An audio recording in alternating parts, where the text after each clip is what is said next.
नमस्कार, मैं ईशा प्रतियास आपका स्वागत करती हूँ। आज हम मौजूद हैं आम जनता के बीच में। जिस तरह से बीजेपी पार्टी में पलायन शुरू हो चुका है, क्या ये सही है? यही जानेंगे आम जनताओं से। सर, आपका बहुत बहुत स्वागत है। जिस तरह से बीजेपी में यूपी में देखा जा रहा है, आए दिन कोई ना कोई पलायन कर रहा है, इस पर क्या कहना चाहेंगे आप? मैडम, बीजेपी ने कोई ऐसा काम नहीं किया जिससे कि जो हमारे यहाँ के नेता हैं उनके मतलब अच्छे के लिए बीजेपी ने ऐसा कोई काम नहीं किया जो कि भ्रष्टाचारी नेता खुश हों से। हाँ, बीजेपी ने एक काम जरूर किया है कि देश की जो हमारे उत्तर प्रदेश की जनता थी जो कि 100% किसी टाइम पे गांव से शहरों की तरफ पलायन करती थी, बीजेपी ने वो 30% पलायन जरूर रोका है। बाकी ये भ्रष्टाचारी नेता, इनका तो पलायन लगातार जारी रहेगा, इनका तो कोई वो नहीं है। सर, कहा जाता है कि जिन नेताओं ने पलायन किया है उनका दम घुट रहा था, क्योंकि बीजेपी पार्टी पिछड़े जाति वर्गों के लिए काम नहीं करती है, सिर्फ हिंदुत्ववाद पे काम करती है। मैडम, उनका सोचना जायज़ सी बात है कि क्या नाम है कि बीजेपी वो कहेंगे, उनका कोई वो नहीं है, उनका कोई मशवरा नहीं है कि वो इस बात के लिए बार बार प्रेशर डाल रहे हैं बीजेपी के ऊपर कि उनका जो एक भ्रष्टाचार करने का तरीका था ना, वो तरीका एकदम ख़त्म होता जा रहा है। तो भाजपा ने, मुझे खुशी है इस बात के लिए कि जो नेतागण अपनी जिम्मेदारी अच्छी तरीके से नहीं निभा पा रहे थे उनको टिकट नहीं मिलना चाहिए, और इसीलिए नेताओं का पलायन भी जारी है। ऐसा भी माना जा रहा है कि जिन लोगों ने पलायन किया उनके बेटे को टिकट नहीं मिली, जिसके कारण वो पलायन कर रहे हैं। हाँ, ये सही है कि भाजपा में परिवारवाद को बढ़ावा नहीं दिया जा रहा है, और मलाई खाने का जो इन लोगों का वो तरीका था अन्य पार्टियों में, वो भाजपा में नहीं मिला। इसलिए ये लोग अब भाजपा में अपने आप को असहज महसूस कर रहा था। जिस तरह बहुजन समाज पार्टी में और सबसे सेफ जगह इनको मलाई खान भ्रष्टाचारी लोगों को सपा लगा, इसलिए सपा की ओर रुख किया है। लेकिन भाजपा ने सर्व समाज के लिए हमेशा काम करने का जो इनका तरीका है वो इन लोगों को बर्दाश्त नहीं हुआ, और इन लोगों के बेटे को टिकट, जबकि खुद भी सीट नहीं निकाल पाता था। मायावती के पार्टी में आके पहली बार ही मोर्चा एक सीट निकाला था, नहीं तो इससे पहले कभी खुद भी नहीं जीत पाता था।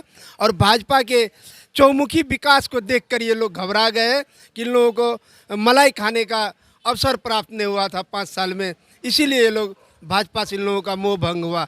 रही बात उत्तर प्रदेश की जनता की, तो उत्तर प्रदेश की जनता ने देख लिया कि जो सालों से असंभव काम था, भगवान राम का भव्य मंदिर का निर्माण हो रहा है, और भव्य मंदिर का निर्माण हो रहा है, उससे सभी समाज के लोग खुश हैं। और भाजपा के शासन काल में एक भी दंगा फसाद नहीं हुआ, गड्ढे थे रोडों पे भरे हुए। आज लोग बाग 4 घंटे का रास्ता आधा घंटा में तय करते हैं, और जो बहन बेटी सेफ नहीं थी, सुरक्षित नहीं थी, आज योगी सरकार में सभी की माँ बहनें, हमारी माँ बहनें देर रात तक कहीं जा सकते हैं, आ सकते हैं, कोई लूट घसोट नहीं है। योगी जी ने वो करके दिखाया है जो आज तक सपा बसपा ने नहीं किया था। इसलिए आएगा तो मोदी और योगी ही, जो राम को लाए हैं हम उसी को लाएंगे, यानी कि जय मोदी, जय योगी, जय भाजपा, तय भाजपा। सर, ऐसा माना गया है कि बीजेपी सरकार है सिर्फ हिंदुत्ववाद पे जोर देती है, हिंदुओं का विकास है सिर्फ उसमें, पिछड़े वर्ग और मुसलमानों के लिए कुछ नहीं है। नहीं, ऐसी बात नहीं है। भाजपा सबका साथ, सबके विकास को लेकर के ही चल रही है। कोई जाति धर्म कोई मुद्दा नहीं है, मुद्दा है विकास। रोड बनेगी तो सब जात के लोग चलेंगे, अस्पताल खुलेगा तो हर जात का इलाज होगा, फिर कहाँ है जाति? जिस तरह से देखा जाए तो हर एक रोडों पे जो मुस्लिम के नाम पे रोड है उसको चेंज करके हिंदुत्व पे नाम पे रखा जा रहा है। ये एक झूठी बात है। मैं पहले कह रहा हूँ कि इससे पहले भी नाम चेंज हुआ था, आज हो रहा कोई नई बात नहीं है। जिसकी सत्ता रहती है उसमें तो चेंज होते रहता है, जो गलत है उसको फिर सही कैसे साबित कर देंगे? अब किसी के धर्म के नाम पे, किसी के एक व्यक्ति के नाम पर अगर आप किसी को रोड के नाम धर देंगे, हॉस्पिटल के नाम धर देंगे, ये उचित नहीं है। सबका साथ, सबका विकास, मेरा यही कहना है। जिस तरह से आप देखा जाए यूपी में आपने कहा क्राइम रेट कम हुए हैं योगी जी के आने से, पर देखा जाए हाथरस जैसे कांड हुए हैं, उस पर आप क्या कहेंगे? क्या महिला सुरक्षित है? महिला सुरक्षित है। Law and order first priority थी बीजेपी की और योगी जी की। अगर लॉ एंड ऑर्डर सही नहीं होता तो फिर आज यूपी में क्या होता वो तो ऊपर वाले जानते। लेकिन मैं इतना जरूर कहूँगा कि लॉ एंड ऑर्डर के मुद्दे पे, विकास के मुद्दे पे बीजेपी से आगे भी कोई नहीं है। लॉ एंड ऑर्डर इतनी अच्छी है कि वहाँ की लड़कियाँ, वहाँ की माँ, वहाँ बहनें 9 बजे रात तक, 10-10 बजे रात तक आसानी से घूम रही है, जा रही है, ऑफिस जा रही है, घर जा रही है, किसी तरह को कोई प्रॉब्लम नहीं है। लेकिन अखिलेश के राज में क्या होता था, वो माँ बहनों से पूछिए, घर घर में जाके इंटरव्यू लीजिए। आप तो पत्रकार हैं, आपको पता होना चाहिए कि क्या स्थिति थी उस समय। सर ऐसा माना जा रहा है, आज सूत्रों से एक खबर आई है कि मुलायम सिंह जी बीजेपी ज्वाइन कर रहे हैं अखिलेश यादव की पार्टी छोड़ के। इतनी बीजेपी छिछोरे नहीं हैं। बीजेपी कैडर पार्टी है, राष्ट्रीय पार्टी है। बीजेपी एक विचारधारा है, संघ एक विचारधारा है। उसमें ऐसे ऐसे लोगों की कोई जरूरत नहीं है जो परिवारवाद को बढ़ावा दे, जातिवाद को बढ़ावा दो, या धर्म के नाम पर लड़ाने वाले। बीजेपी को कहते हैं कि धर्म की राजनीति करता है। मैं तो कहता हूं कि धर्म की तुम राजनीति करते हो। इमरान मसूद को लाए, क्या है वो, कहते थे कि प्रधानमंत्री को सर कलम कर देंगे। यही नीति इनकी, यही राष्ट्रवाद है, यही समाजवाद है। लोहिया जी ने यही सिखाया था इनको। राष्ट्रवाद नहीं है, यह परिवारवाद है। अपने परिवार, आपको ये भी आपको सुनने में आएगा कि अर्पणा यादव जी अब बीजेपी में ज्वाइन कर रहे हैं। इसको क्या कहेंगे? मेरा कहना है कि जो बीजेपी अच्छी पार्टी है उसमें हर कोई ज्वाइन करेंगे। कुछ लोगों के जाने से समुद्र में एक गिलास पानी निकालने से क्या समुद्र घट जाएगा? जिस तरह से अगर मुलायम सिंह यादव जी बीजेपी ज्वाइन करेंगे तो क्या ज्वाइन हो सकते हैं वो? क्या मोदी जी उनका स्वागत करेंगे? बिल्कुल स्वागत करेंगे। हम तो चाहते हैं कि वो आ जाएं, हमारे यहाँ आए, हमारी नीति, हमारी कार्य को ग्रहण करें और राष्ट्रवाद के मुद्दे पर हमारे साथ आएँ। मैं उनके साथ लेने के लिए तैयार हूँ। मैं तो कहता हूँ कि अखिलेश यादव भी आ जाए। क्या जरूरत है उनको पार्टी बनाने के? जब राष्ट्र की बात कर रहे हैं तो राष्ट्र की पार्टी तो बीजेपी भी है। आ जाओ, सब मिलकर के हम समाज की बुराइयों से लड़ेंगे, गुंडागर्दियों से लड़ेंगे। हम देश के देख रहे हैं, हम जात पात नहीं देख रहे हैं, धर्मवाद नहीं देख रहे हैं। हमारे लिए जोगी जरूरत है, हमारे लिए मोदी जरूरत है। अभी देश को जरूरत है मोदी की, जोगी की। लाइन ऑर्डर, विकास, ये सब बहुत जरूरी है। सर कहा गया है मंत्रियों ने कि 20 जनवरी तक 18 मंत्री इस्तीफा देंगे। भाजपा से? जी, भाजपा से 18 मंत्री इस्तीफा दे देंगे। भाजपा से 18 मंत्री वही लोग इस्तीफा देंगे या तो जिसको टिकट कटने का डर है या जिसको टिकट कटना फाइनल हो गया है। ऐसे लोगों पे, ऐसे लोगों का बीजेपी में नहीं रहना ही बेहतर है, जो बीजेपी में रह के ही बीजेपी का दुष्प्रचार करे और अपने निजी स्वार्थ के लिए जिसने बीजेपी ज्वाइन किया था वो ऐसे ही चुनाव के टाइम दोबारा अपने भ्रष्टाचारी पार्टियों में जाएंगे। और ये बीजेपी के लिए शुभ संकेत है कि काम करने वाले आदमी को मौका मिलेगा। ऐसे भ्रष्टाचारी लोग, ऐसे अवसरवादी लोग अगर भाजपा से प्लान करता है, ये बीजेपी के लिए और उस राज्य जनता के लिए शुभ होगा।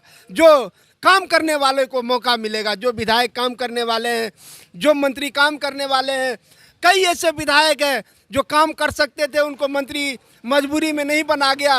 इन मतलबी लोगों को, भ्रष्टाचारी लोगों के दबाव में उनको जो मंत्री नहीं बनाया गया था, इनके निकलने के बाद जो जगह खाली होगा एक ईमानदार मंत्री बनेगा और वो इस उत्तर प्रदेश का विकास करे में अहम योगदान निभाएगा। हम तो कहते हैं कि ये जितने भ्रष्टाचारी है समय रहते अपने अपने आकाओं के पास चले जाए और बीजेपी को मलाईदार पार्टी ना समझे। मलाई खाने का एक जरिया बीजेपी नहीं है।